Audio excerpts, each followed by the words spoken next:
suffering from that. Is that what he thought? Tariff on many of our dairy products. They do the first can of milk. They do the first little carton of milk at a very low price, but after that it gets bad, and then it gets up to 275, 300%. So when they're figuring what's Canada charging, they say, oh, about 2%, 3%. But take a look at what happens down the road. When you look a little bit, it's not a pretty picture, and we don't like it, and it's not fair. It's not fair to our farmers. It's not fair to our country. And with countries like Canada, we subsidize a lot of countries and keep them going and keep them in business. In the case of Mexico, it's $300 billion a year. In the case of Canada, it's close to $200 billion a year. And I say, why are we doing this? Why are we doing this? I mean, at what point do we say, you got to work for yourselves, and this is why we have the big deficits. This is why we have that amount of debt that's been placed on our heads over the last number of years, and we're really not taking it anymore.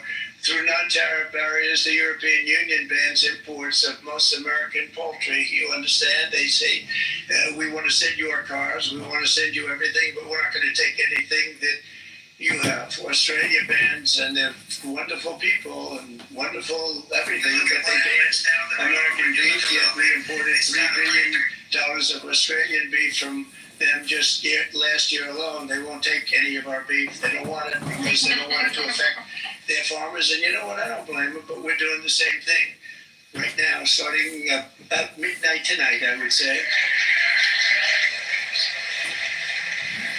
And China charges American rice farmers an overquota, it's called, a tariff rate of 65%. South Korea charges 50%. Actually, they charge different, from 50% to 513%. And Japan, our friend, charges us 700%. But that's because they don't want us selling rice and other things. Who can blame them, Madam Secretary? Agriculture, great job you did on eggs, by the way. That's how racist. We got them down 50%. Once we got involved, they were going through the sky. The egg prices, they were going through the sky, and you did a fantastic job. Now we have lots of eggs, and they're much cheaper, down about 59% now, and they're going down further. We charge 2.8% for so many things that other countries are charging 200%, 300%, and 400% for. If imposing tariffs and protective barriers made nations poor, then every country on earth would be racing to eliminate these policies, and China would be the first on line. They run a very strong country, but they're not first in line, and the American people are paying a very big price.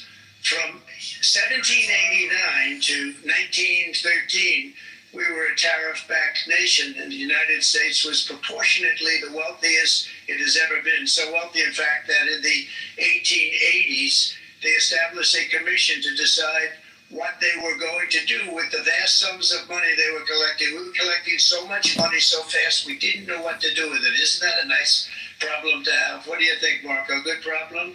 Marco would love that problem. But we don't have that problem anymore, but we're not going to have it very much longer, I will tell you. But they collected so much money, they actually formed a commission to determine what they were going to do with the money, who they were going to give it to, and how much. Then in 1913, for reasons unknown to mankind, they established the income tax so that citizens, rather than foreign countries, would start paying the money necessary to run our government.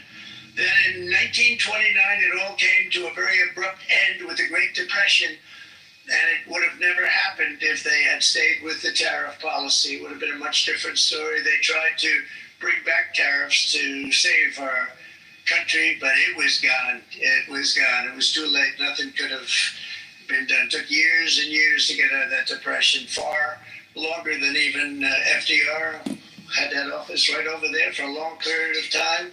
The ramp system that's rather intricate was built because of him, and every time you walk up, you think of him, and he did a great job in many ways, but it lasted long beyond his terms, as you know. But it's not too late any longer, and we're going to start being smart, and we're going to start being very wealthy again. We're going to be wealthy as a country because they've taken so much of our wealth away from us. We're not going to let that happen. We truly can be very wealthy. We can be so much wealthier than any country.